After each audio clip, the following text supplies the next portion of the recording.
ajankohtaiseen matalan kynnyksen ohjelmaan, jossa puhutaan yllätys tietosuojasta. Minä olen Pilvi Alopaus, eli Alopeus. Jyri kirjoittanut tänne mielenkiintoisia juttuja. Ja mukana meillä on Jyrgen Poutola.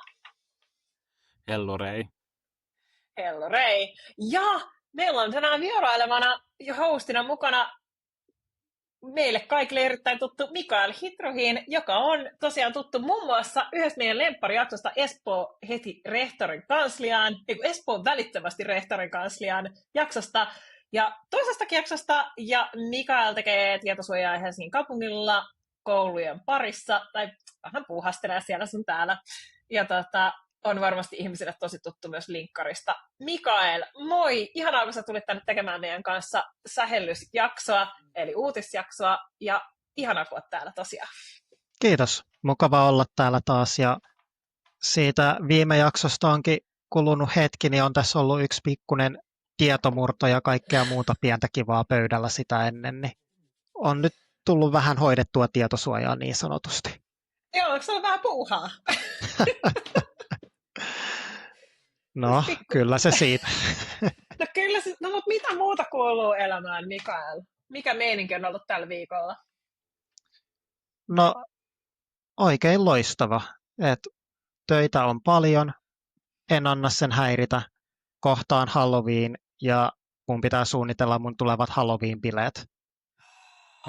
Minkälaiset ne on? Minkälaiset ne on?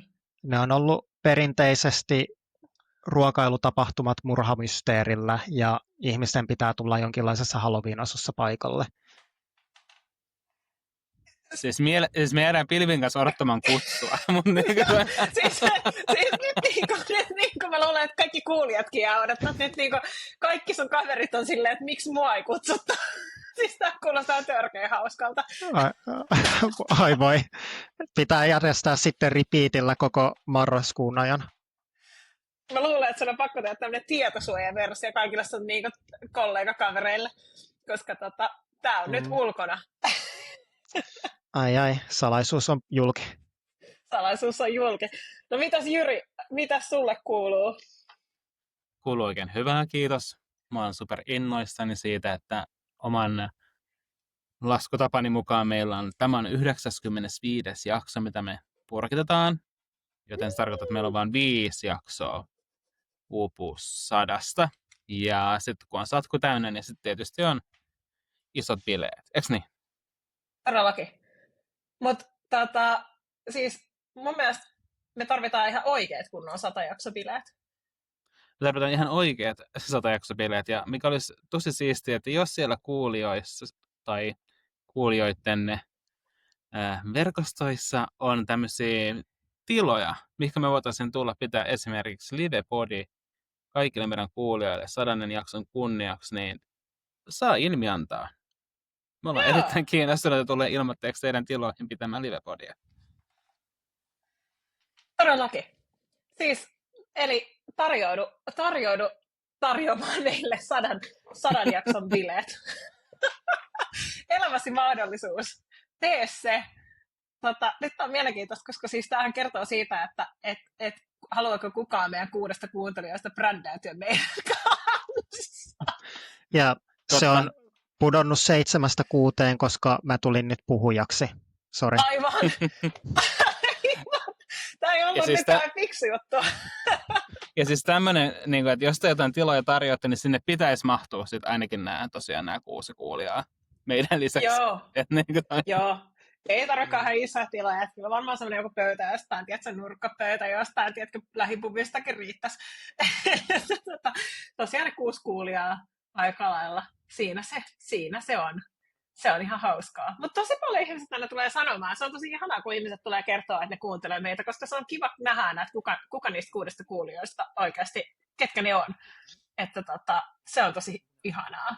Mutta ennen kuin mennään eteenpäin, niin mä itse asiassa haluan ihan pari vakavempaa sanaa sanoa. Ja tämä on semmoinen juttu, joka on mulle henkilökohtaisesti tosi tärkeä juttu.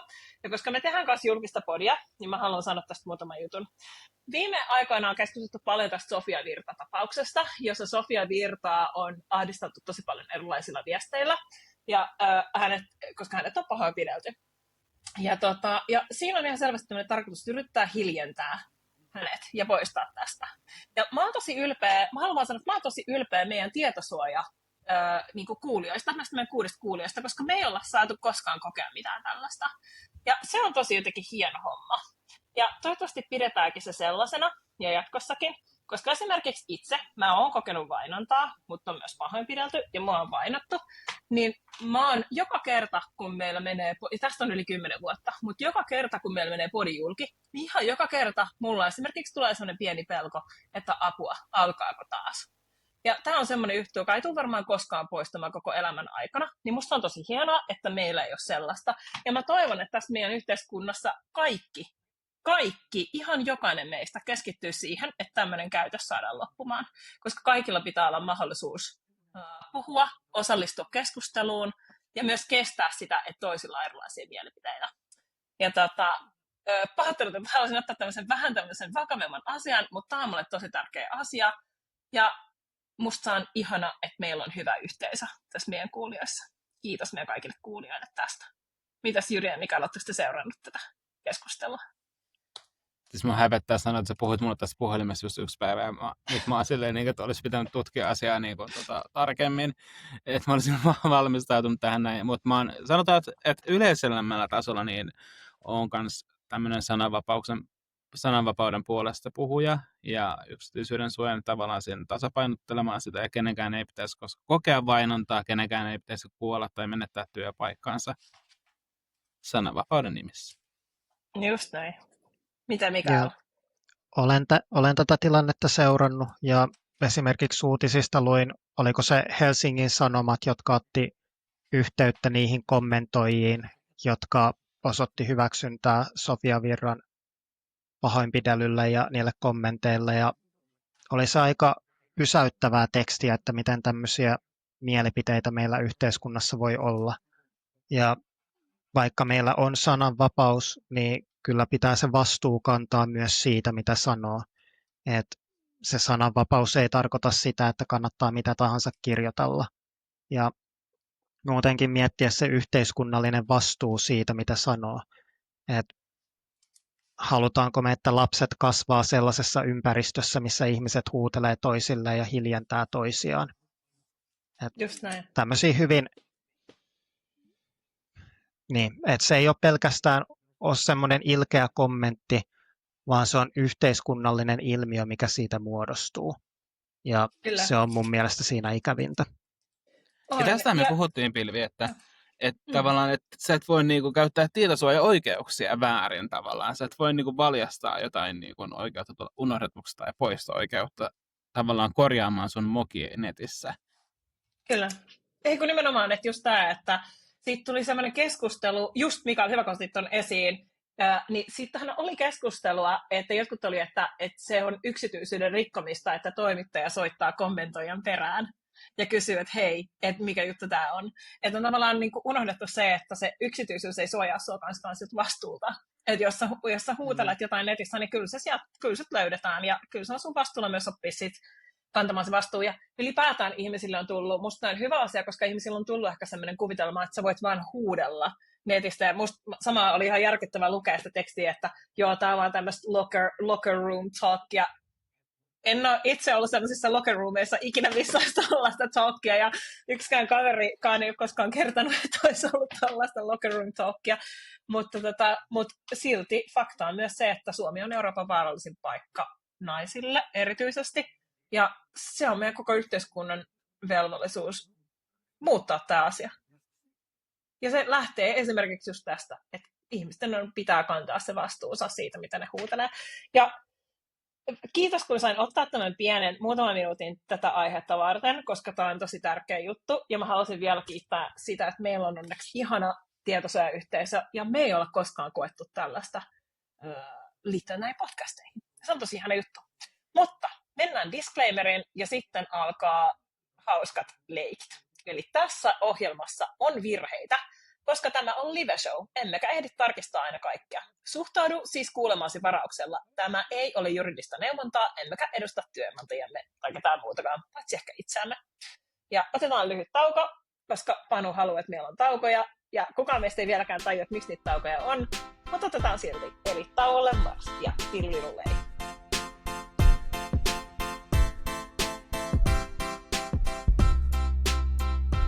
Ja tililulei, me ollaan takaisin taholta. Ja ihanaa tosiaan, meillä on täällä superloistava tietosuoja pro Mikael. Ja tästä alkaa meidän ensimmäinen aihe, ja se on nimenomaan tietoturvaleikit. Ja nyt on ollut joka puolella esillä tämä Aspankki-asia. Mekin ollaan jo keskusteltu tästä, mutta siitä on herännyt paljon lisää keskusteltavaa, koska meillä on Mikael tässä, ja Mikael on tehnyt jostain kumman syystä tietoturvan kanssa aika paljon mielenkiintoista hommaa, niin me ehdottomasti halutaan kuulla Mikaelin ajatuksia tästä, mutta vähän kertauksena. Eli tosiaan Aspankissa oli semmoinen tietomurto, ja siihen ei siis reagoitu kauhean nopeastikaan, mutta siinä pääsi ihmiset vähän väärille tileille ja rahoja siirtelemähän. Ja kyseessä on kuitenkin pankki. No se keskustelu, mitä on viime aikoina tässä ollut, on ollut vähän semmoista, että miten sitten me voidaan tietää, että mikä on riittävä tietoturvataso. Artikla 3.2. puhutaan otettava huomioon uusin tekniikka, bla bla bla bla bla, toteutettava riskiä vastaava turvallisuustason varmistamiseksi asianmukaiset tekniset ja organisatoriset toimenpiteet, joka lyhyesti tarkoittaa sitä, että riippuen siitä, mitä sä teet, niin hoida se turvallisuus kuntoon. Ja tätä tarkempaa lainsäädäntöä on varmaan aika vaikea tehdäkään. Ja sen ymmärtää, miksi näin on. Mutta tämä herää kysymys, että mikä on sitten riittävä? Mikä on riittävä varautuminen? Ja S-pankki onkin yrittänyt tästä argumentoida, että yleinen tietosuojastus ei edellytä sellaista ennakointia, jossa pitäisi pystyä tunnistamaan kaikki yksityiskohtaiset olosuhteet, joissa riskit voivat tulevaisuudessa ilmetä. Tällainen ennakointi olisi käytännössä mahdotonta, koska riskejä voi ilmetä lukemattomissa eri tilanteissa. No, tämä on varmasti sellainen, mihin aika moni pystyy samaistumaan. For sure, se kuulostaa silleen järkevästi sanatulta, ja näinhän se varmasti onkin. Mutta jos me otettaisiin toi asia niin kuin objektiivisesti, että tämä on aina näin, niin sehän tarkoittaa sitä, että kenenkään ei tarvitsisi tehdä yhtään mitään, koska kaikki on liian vaikeaa. No TSV onkin vastannut tähän sanomalla, että ohjelmisto olisi kuitenkin ollut mahdollista rakentaa sellaiseksi, että suurinta osaa eri käyttötapauksia olisi mahdollista testata ohjelmallisesti. Ohjelmallisesti tehty testaus mahdollistaa useiden käyttötapausyhdistelmien testaamiset tehokkaasti. Rekisterinpitäjän olisi myös ollut syytä miettiä tuotetta suunnitellessa kaikki sen käyttäjäpolut ja niihin liittyvät käyttötapaukset, estää ei-hyväksyttävät käyttäjäpolut ja karsia käyttäjäpolkuja niin, ettei ohjelmistoon jää sellaisia polkuja, joita on mahdotonta hallita. Ja kyse ei nyt kuitenkaan mitenkään erityisen innovatiivisesta asiasta, vaan ihan niin kuin pankista, siis online-pankista. Ja TSV myös erityisesti katsoi sitä, että kun näiden ensimmäisten asiakasyhteydenottojen jälkeen ei reagoitu ja sitä ei uskottu, niin se on myös niin kuin vahvistanut sitä, että kaikki ei ollut nyt ihan kondiksessa. Mutta tässä lyhyt se, että mihin ollaan päästy tässä meidän keskustelussa. Mutta Mikael, koska tämä on niin kuin sun alaa, niin kerro meille, mitä mieltä sä oot tästä kaikesta ja mitä ajatuksia sulle on tästä tullut? No, ensinnäkin tästä heräsi se ajatus, että tämä riski koski aika merkittävästi tämän pankin ydintoimintaa. Sehän on sitä ydinasiaa, että toiset ihmiset ei pääse väärien henkilöiden tileille. Ja se johtaa sitten siihen, että kun arvioidaan niitä riskejä tietoturvan ja tietosuoja-asetuksen 32 artiklan näkökulmasta, niin mitä lähemmäs ne riskit menee sinne ydintoimintaan ja mitä vaikuttavampia ne on, niin sitä vähemmän niitä voidaan hyväksyä ja sitä suurempia toimenpiteitä voidaan edellyttää, että ne riskit havaitaan. Tässä S-Pankin keississä kyse oli tosiaan pankkitileistä, mutta tätä samaa on havaittu myös muunlaisissa tapauksissa, missä edellytään erityisen suurta huolellisuutta. Esimerkiksi Virossa annettiin hiljattain syyskuussa tämmöiselle apteekkiyhtiölle sakkoja siitä, että heillä oli asiakkaiden tietoja säilytetty turvattomasti. Kyseessä oli tietoja siitä, että mitkä asiakkaat kuuluivat millaisia bonusohjelmia ja mitä ostoksia siellä oli tehty. Ja siinä havaittiin lukuisia tietoturvapuutteita siinä kontrollissa. Oli puutteellista salasanahallintaa, samoja käyttäjätunnuksia, ei kaksivaiheista tai monivaiheista tunnistautumista, logitus ja monitorointi ja tietoturvakontrollit oli puutteellisia, niin nämäkin oli sellaisia, että niissä se ydintoiminta oli uhattuna. Et jos se ydinliiketoiminta perustuu terveystietojen käsittelyyn, niin Joo. kyllä sen ydintoiminnan pitää olla suojattuna. Joo. Ja tästä sitten tuli 3 miljoonan euron megasakko, että aika suuri seuraamus tälleen Vironkin mittapuulla. No on kyllä. Onko se Viron suurin? Ei ainakaan tule mieleen suurempaa. Ei tule ainakaan mieleen itseltäkään suurempaa. Mutta toi on myös tosi hyvin sanottu se, että kyse on kuitenkin niiden ydintehtävästä, että toi on vähintä, mitä pitäisi pystyä odottamaan. Ja siinäkään käsittääkseni ei ole mitenkään uudesta ja ihmeellisestä kyse, niin kuin ei tuossa S-Pankissakaan sinänsä, että voisi jotenkin kuvitella, että on olemassa keinoja ja esimerkiksi palveluita, mistä voi ostaa sen, että nämä testataan riittävällä tasolla, että tämmöinen ei tapahdu. Vai? Onko tämä niinku liian yksinkertaisesti nähty asia?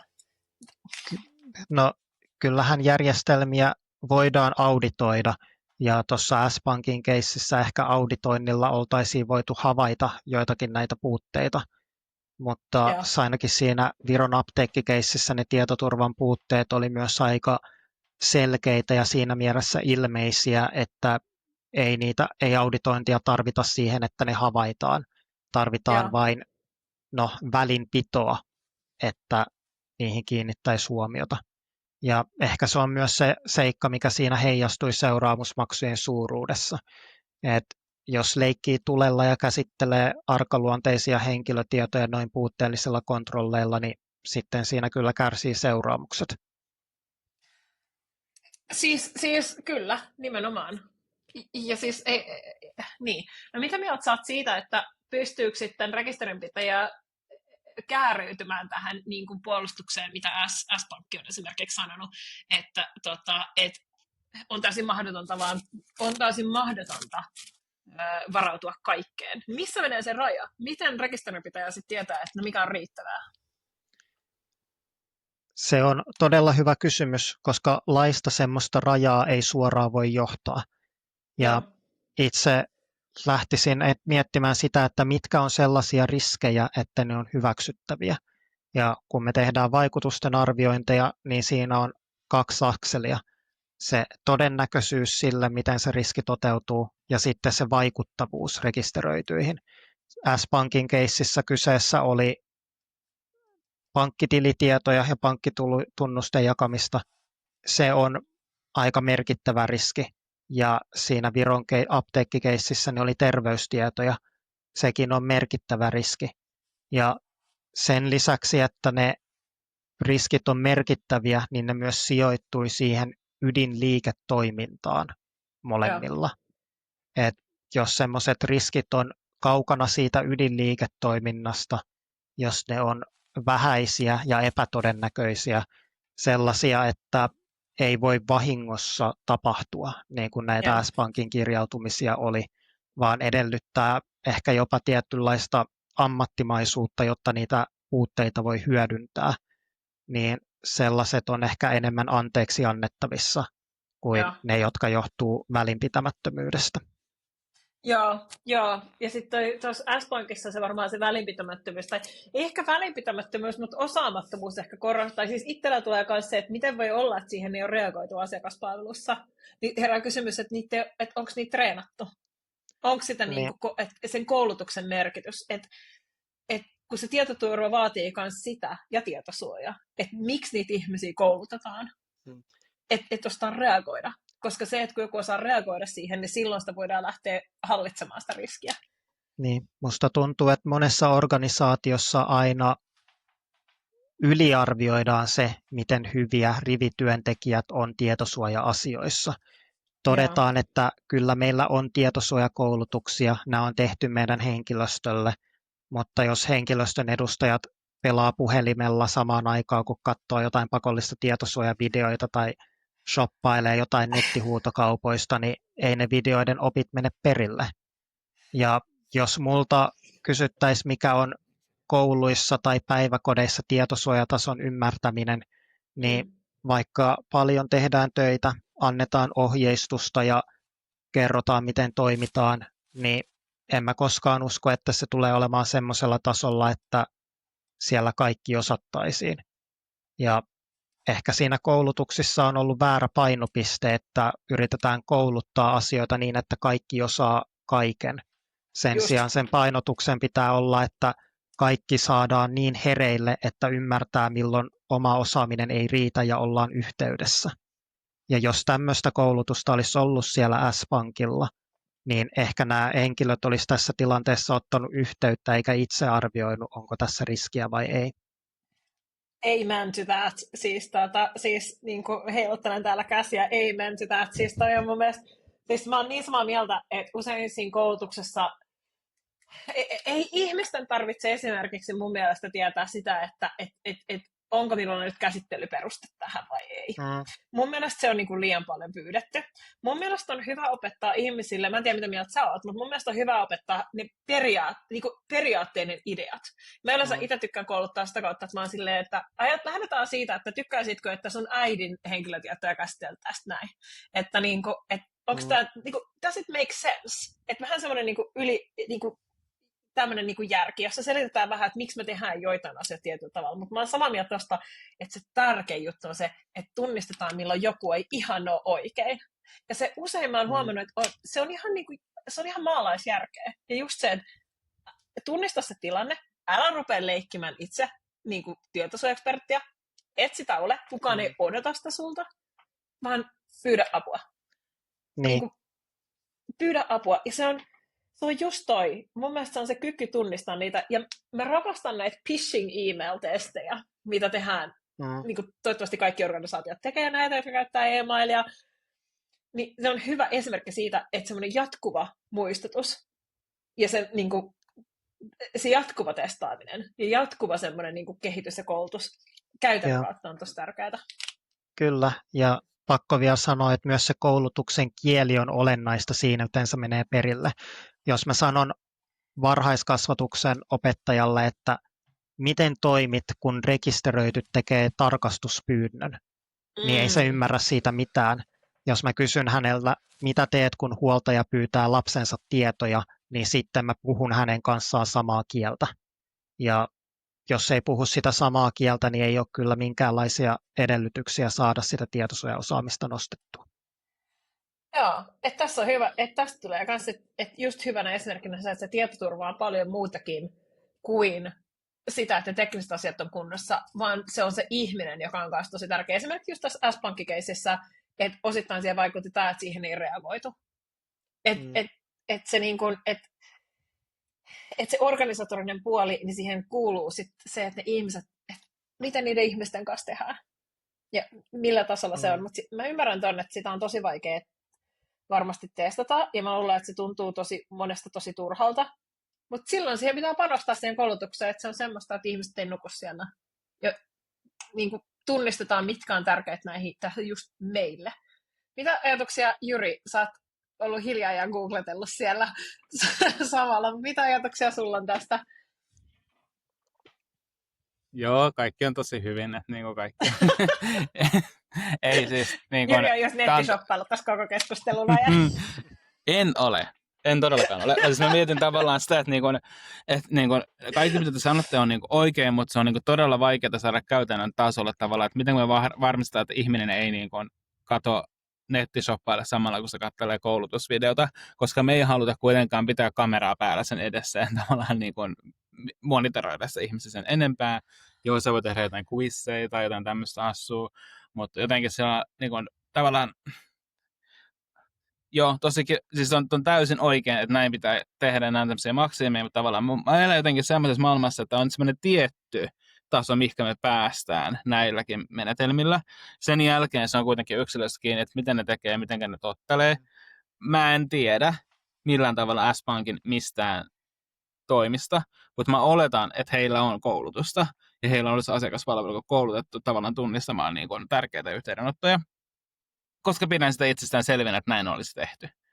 Ja sitten tavallaan, jos se siitä menee sen seulan läpi, niin kuin se tässä kohtaa on mennyt, niin sillä rekisterinpitäjällä on tosi vähäiset niin kuin, mahdollisuudet vaikuttaa sitten lopputuloksen tietyllä tapaa, että jos se yksilö nyt jättää vaan se raportoimatta tai niin kuin, ei silleen, tai tietysti inhimillinen virhetyyppinen homma, mutta, mutta niin kuin, ei ole kristallipalloa, että voisin tämän asian niin ratkaista.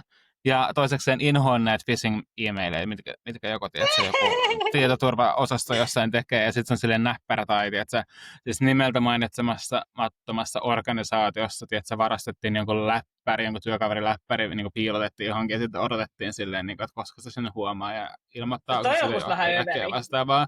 Ja sitten silleen niin vähän semmoinen, niin että niin, mutta siis That's not cool. Joo, toikin oli niin ääritapaus, mutta siis silleen, tiedätkö, että niin kyseessä on niin kuin, ja mulla on eri näkemys tähän ehkä, niin taas omasta roolistani johtuen, täysin, koska mä ehkä silleen, tiedätkö, niin spottaan semmoisen niin phishing-mailin, joka on mulle tehty siellä firman sisällä jotenkin silleen niin kuin, useinhan siinä on jotain tämmöisiä huumoristisia elementtejä, että se niin kuin, lähdetään osoittaa joku vastaavaan joku muunnelma jostain tai jotain hassua, tai niin kuin siihen liittyy joku elementti, että mä oon sille, että tämä nyt on niin kuin taas tämmöinen, ja osa on reagoimatta, tai niin kuin, tavallaan tiedän ehkä jopa, että tämmöisiä on niin kuin tulossa tietyn välein tai muuta vastaavaa, niin mun tavallaan jotenkin semmoinen niin kuin,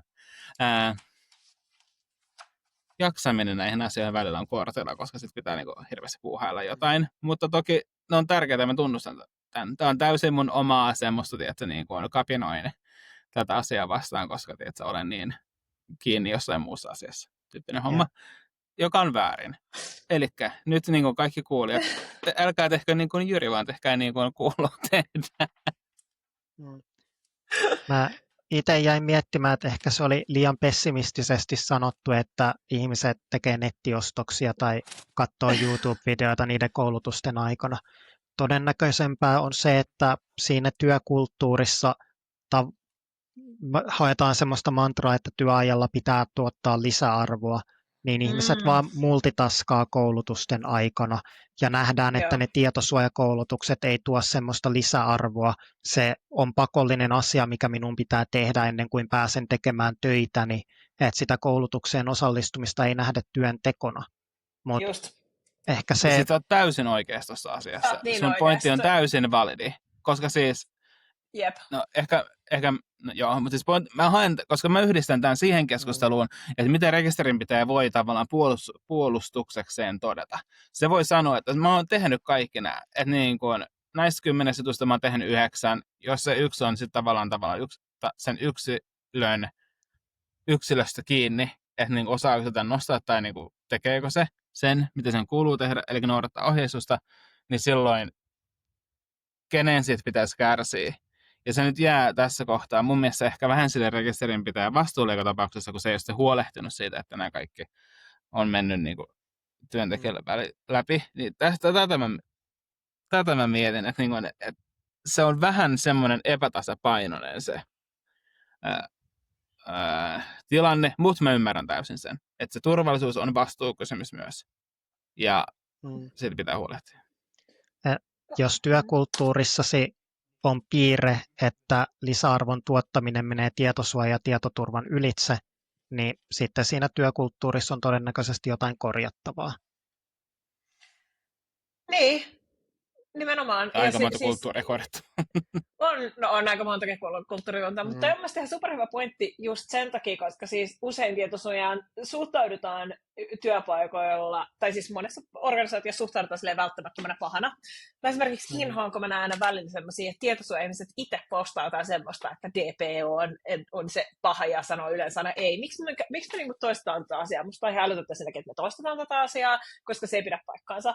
Ja mä oon itse ollut esimerkiksi, mä oon niinku nähnyt siis semmoisessa keskustelussa, missä on kuullut organisaatioissa, mistä esimerkiksi yksi mun ehdoton suosikki, missä niin tämmöisessä johtoryhmän kokouksissa toimari heittää DPO:n kesken keskustelun ulos, koska kysyy siltä, että mitä lisäarvoa tämä tuottaa. Eikö se tuota mitään lisäarvoa meille? No lähde vetää, lopeta sun esitys ja lähde menee.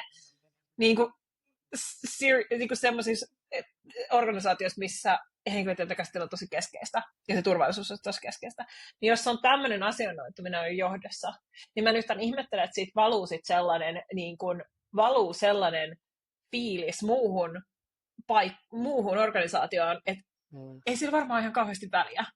Ei sillä ole, just että se ei tuota, se on järkevää, miksi mä käytän siihen aikaa tähän.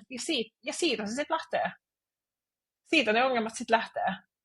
Et sillä on tosi paljon väliä, jälleen palataan tähän, sillä on niin paljon väliä sillä, että mikä se suhtautuminen on organisaatiossa. Niin. Jos sitä hintaa ei maksa tuossa vaiheessa kouluttamalla ja huolehtimalla velvoitteista, niin sen maksaa myöhemmin korkojen kerran. Se huomattiin S-Pankissa, se huomattiin virolaisissa apteekeissa. Just näin.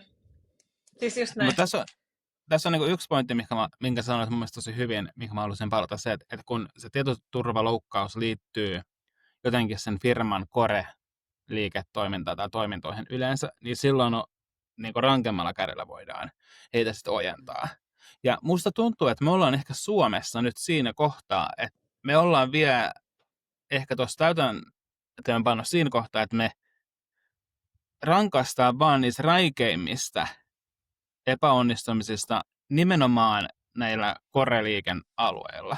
Koska se, mitä Pilvi mainitsi juuri Googlella tuossa, niin se pitää tässä paikkaansa, koska mä silleen nopeasti kattelin noita tietoturvaloukkauskeissejä, sakkokeissejä Suomesta, niin eipä siellä nyt hirveästi montaa ole semmoiselta semmoista tapausta, jossa se loukkaus koskisi jotain tavallaan semmoista side functionia siinä firmassa.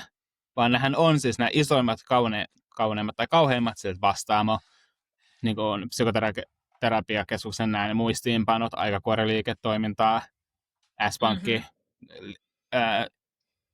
nämä sote-systeemit, mistä on puhuttu paljon. Oikein, niin se ei tietenkään sakkoja nyt samalla tavalla annettu, mutta pointti on se, että näähän on nämä, mitkä nousee mediaan ja keskusteluun, ja mistä tavallaan nyt pyritään oppimaan eniten myös, on näitä isoja merkittäviä toimijoita, joilla on dataintensiivisyyttä ja jotka tekee sitten core-liiketoiminnassa jotain fipluja. Niin mä tiedän, että meillä on pari esimerkkiä nyt esimerkiksi Espanjasta, jossa se välttämättä ei ole ihan ollut täysin koressa se homma. Ja niin kun, ehkä se muualla sitten tavallaan, niin kun, koska meillä täytäntöönpano on kuitenkin rajallisesti, niin vielä keskitytään näihin. Ja sitten ehkä kun tämä niin kun, tavallaan määrä kasvaa, volyymi kasvaa, me saadaan niitä esimerkkejä siitä, että jos se onkin sitten vähän pienemmissä jutuissa tehty.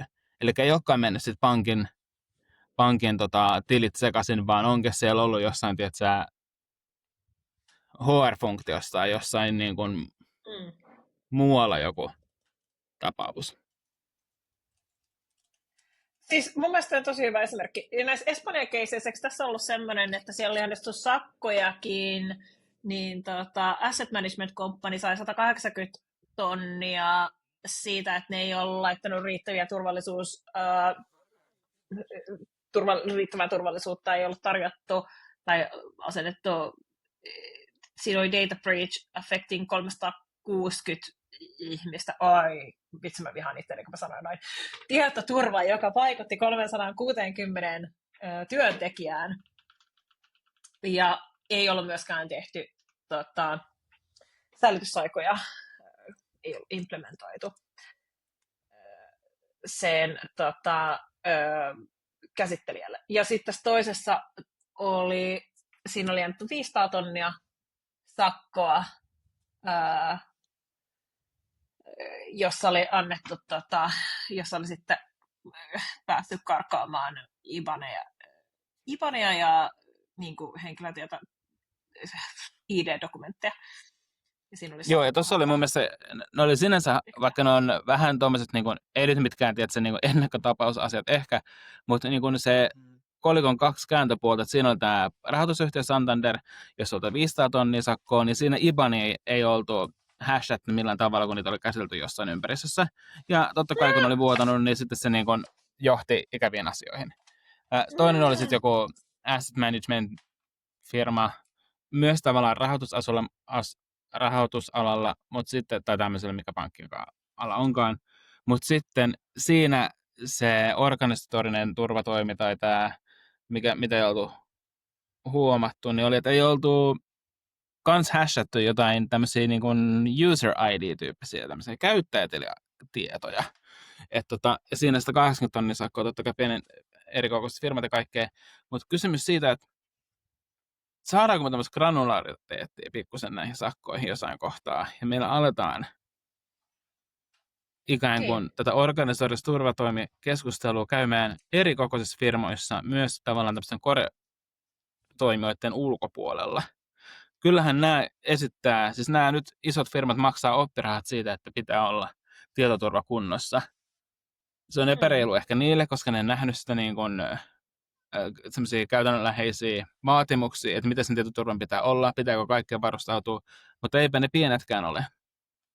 Pienetkään toimijat ole sitten niin kuin tätä yhtä lailla, he ovat samassa tilanteessa kuitenkin. Ei tiedä, mitä vaaditaan. Ja siksi mä mietinkin tässä, että pitäisikö meillä olla joku tavallaan GDPR-aneksi, jossa tätä tuotaisiin enemmän lihoiksi ikään kuin. Mutta sitten jos viitattaisiin johonkin isotermeihin tai muuta, niin sekään ei välttämättä toimisi, koska ne muuttuu ajan kuluessa ja vaatimukset, ne ei välttämättä pysty ei voi sanoa sillä, että 2018-2019 alettu, koska GDPR tuli? 2018 alettiin. 2018. Vitsi siitä on kauan, vitsi me ollaan vanhoja. Side note, olemme vanhoja kaikki, joo, hyvä. Paitsi Mikael. Niin, ja Pilvi tietenkään ei ole myöskään kasvanut päivää, niin kuin vanhentunut päiväkään. Mutta mä oon varmaan vanhin tässä puhelussa. Mutta et vanhentunut päivääkään. Aivan. Koska siis kuulijat, jolle te tienneet, niin GDPR keväänä 2018 minä ja Pilvi olemme samassa työpaikassa. Ja siitä me tunnemme toisemme. Kyllä. Ja oli ihan huikeeta. Mutta pointti silloin, että silloin pitkän aikaa sitten, kun GDPR tuli voimaan, niin ei ehkä oltaisi voitu määritellä sillä tavalla, että se tänä päivänä pitää myös paikkansa, niin sen takia sitä ei voida tehdä. Mahdollisesti. Niin. Mitä ajatuksia? Niin, no sinänsä mä näen siinä myös riskin, että jos tuommoista hyvin tarkkaa ohjeistusta lähdetään tekemään siinä mielessä, että millaiset riskit on hyväksyttävämpiä ja mitkä ei hyväksyttäviä. Koska se voi johtaa siihen, että organisaatiot alkaa katsomaan, että no tämmöiset riskit näyttää hyväksyttäviltä, joten me hyväksytään nämä riskit. Ja jätetään sitten tähän rajaan se, mitä tehdään. Amen. Se on vaikeaa. Että ehkä se semmoinen guideline tai joku voitaisiin laatia siinä mielessä, että mikä on ne riskien semmoiset asteet, että mitkä on tärkeimpiä. Että ne ydinfunktiot, core-funktiot, niissä ei ole juurikaan marginaalia, että hyväksytään. Jos on erityisiä henkilötietoja tai tämmöisiä pankkitilitietoja, mitkä on erityisen väärinkäytettäviä, niin niiden kohdalla ei ole tämmöistä marginaalia. Ja sitten joku semmoinen biometrinen data, mitä ei oikein voi vaihtaa. Esimerkiksi hirveästi tulee kaikenlaisia AI-kasvojen muutossovelluksia tai muuta, mitä voi ladata puhelimeen, joilla skannataan kasvojen biometriikkaa, niin se on aika valitettavaa, jos semmoinen sitten vuotaa jonnekin, koska sitä tietoa ei oikein saa pois. Ellei mä lähde jonnekin plastiikkakirurgiaan ja muuta kasvoja, niin sillä tavalla, että minua ei siitä enää tunnista. Se on sellainen aika mainio, että pitäisikö sitten tulla semmoiset, voisiko sitten hakea korvauksina, plastiikkakirurgia niin kuluja korvauksena rekisterinpitäjältä. Että se oli aina tapa saada yksityisyyteni takaisin. Mutta mun mielestä on tosi hyvä pointti, ja mulla tuli semmoinen mieleen, että varmaan paras tapa lähestyä tätä olisi niin kuin ajatella enemmänkin ohjeistusta ja neuvontaa ja tukea.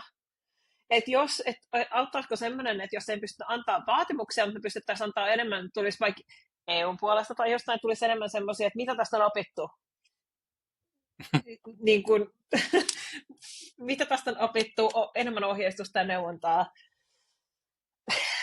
Joo, siis todellakin niin täytyy nyt sanoa, että mehän puhutaan tässä nyt pelkästään tällainen GDPR-lähtökohtaisesti, että me ollaan nyt niin jätetty kaikki niskakkoset, dorat sun muut tässä nyt kokonaan niin pois tästä keskustelusta. Mutta jännä, joo. Ja edelleen mun mielestä toi S-Pankin kohtalo on mielenkiintoinen, koska se on kuitenkin niin tarkkaan rajatulla toimialalla toimii. Ja myös se mikä FIVan valvonta kohdistuu, heihin aika niin kuin toisesta näkökulmasta ihan pikkusen, niin mielenkiintoista, että näin on tavallaan päässyt kuitenkin käymään. Kyllä. Ja sittenhän se on hauska nyt, kun tosiaan näitä muita säädöksiä on tullut voimaan, niin että sitten kun aletaan niistä näkemään seurauksia, niin sittenhän tämä tulee mielenkiintoiseksi myös.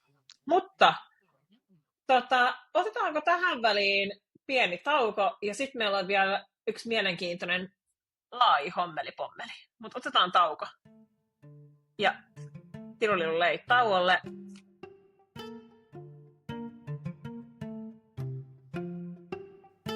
Ja Tirulilulei, me ollaan takaisin tauolta. Olipas kuule pitkä ja virkistävä tauko. Mutta Jürgen, koska just äsken Mikael otti tosi hyvin esiin tämän biometrisen tunnistuksen, että kasvot, AI:n ja ihmiset ja kaikki tämän, niin mitä tähän liittyen? Sä näit tosi mielenkiintoisen uutisen. Shokeraa meidät kaikki. Mä shokeeraan teidät kaikki puhumalla ei-juridiikkaa. Eli kyseessä on OpenAI, joka julkaisee tämmöisen Sora 2-videogeneraattorin, ja sen rinnalla se suunnittelee julkaisemansa TikTok-tyylisen sovelluksen. Tämä sovellus sallii vaan AI-generoidun sisällön ja ei siis käyttäjän esimerkiksi omia kuvia tai videoita. Okei, vähän juridiikkaa. Tässä on semmoinen piirre tällä hetkellä niin näiden tietojen valossa, mitä meillä on, että tekijänoikeuden haltijoiden olisi opt-outattava niiden teosten käyttämisestä. Muuten niitä materiaaleja voitaisiin käyttää tässä sosiaalisen median kanavassa. Ja toinen kuriositeetti liittyy julkisuuden henkilöiden kuviin. Niitä ei sen sijaan saisi tuottaa ilman lupaa, koska taas pyritään ehkäisemään näitä deepfakeja. Ja mielenkiintoista, että OpenAI tavoittelee TikTokin haastamista, mutta lähestyy tämmöisellä AI-only-konseptilla sitten uutta kanavaa. Onko tässä uusi valtamedia pilvi? Mä kyllä epäilen tosi suuresti, mutta se voi olla, että mä oon siis niinku vanha ja väsynyt, mutta mä en niinku, koska siis mun mielestä siis AI-videot on niin superhuonoja. Siis ne on superhuonoja, ne on supertyylisiä, ne ei ole kauhean mielenkiintoisia, niin mä en jotenkin usko, että siitä riittää niin kuin omaksi somekseen.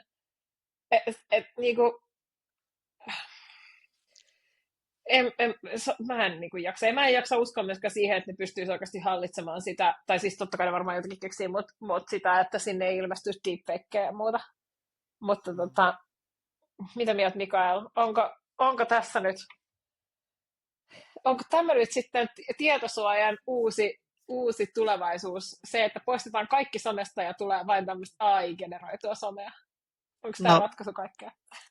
Mä näen tässä taloudellisia mahdollisuuksia. Jos siinä laitetaan 13-vuotiaat lapset lataamaan sovellus ja tuottamaan tekoälykontenttia, niin sitten kun monta miljoonaa lasta tekee tätä, niin sä saat aika hyvän käsityksen siitä, miten tekoälyä käytetään ja millaista sisältöä nuoriso tuottaa. Ja sillä varmaan saadaan sitten sitä tekoälyä koulutettua, että kuten Pilvi sanoit, ei ne tekoälyvideot tällä hetkellä välttämättä mitään erityisen laadukkaita ole. Mutta sitten kun siellä on miljoona lasta generoimassa videoita, niin kyllä sieltä hyviäkin tuotoksia lopulta tulee. Ja tällä tavalla saadaan kehitettyä sitä tekoälypalvelua. Et en ihmettelisi, jos siinä on tämmöisiä ajatuksia myös mietitty.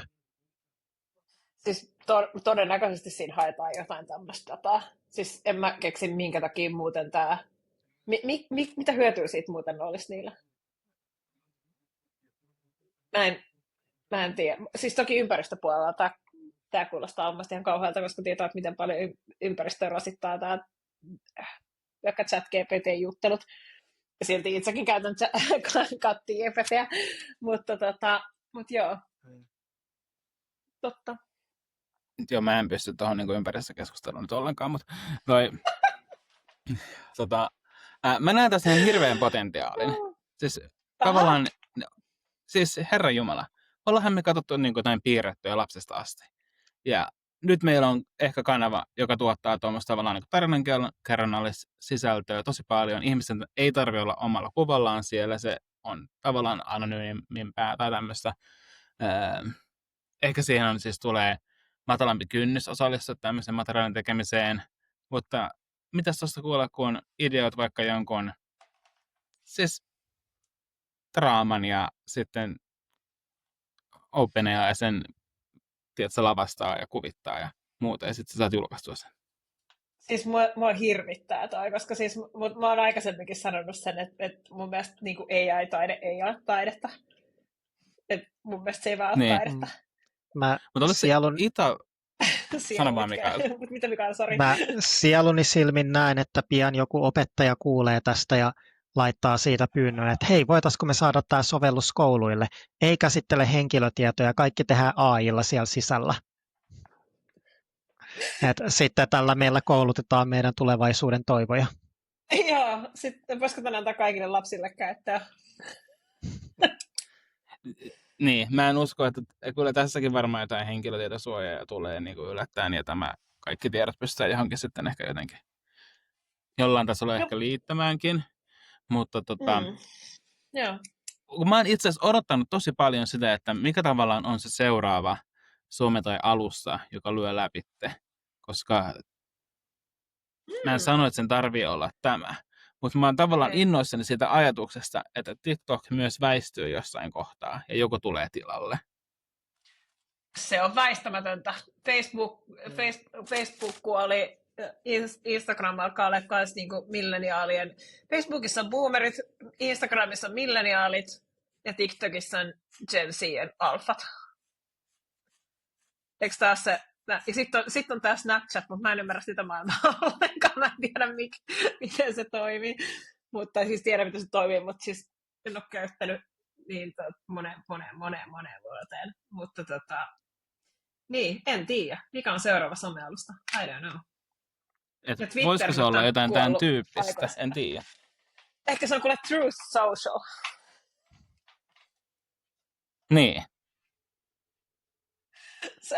Ei mennä tietää? Siihenkään, koska siitä tulee taas jotain johtopäätöksiä. Oh god. Siis, koska siis meidän täytyy jossain vaiheessa kyllä kanssa ottaa taas niinku semmoinen hard look at what's happening there, koska meidän täytyy jossain vaiheessa kyllä tarkastella sitä kunnolla, koska jossain vaiheessa ne muutokset alkaa vaikuttamaan tähän siirtojen turvallisuuteen, mutta ei murenita sitä tänään. Mikäs fiilis? Ollaanko me niinku saatu päiväpurkkiin? Onko kaikki sanottu, mitä aiheesta on sanottavaa? Onko jotain sydämellä, mitä haluatte sanoa? Nyt on siihen vielä mahdollisuus. Tuntuu siltä, että aika hyvin saatiin tyhjennettyä paketti. Tämä S-Pankin ja Viron apteekin keissi on tämmöisiä ehkä uusia kantavia teemoja, että valvontaviranomaiset on entistä kiinnostuneempia siitä, että mitkä on ne tekniset ja organisatoriset keinot, joilla sitä turvallisuutta laaditaan siellä organisaatiossa.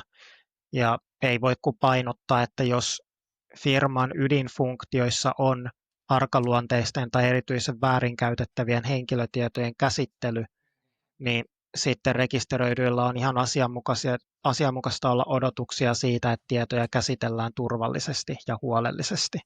Kyllä. Ei niin kuin näissä tapauksissa on käynyt ilmi.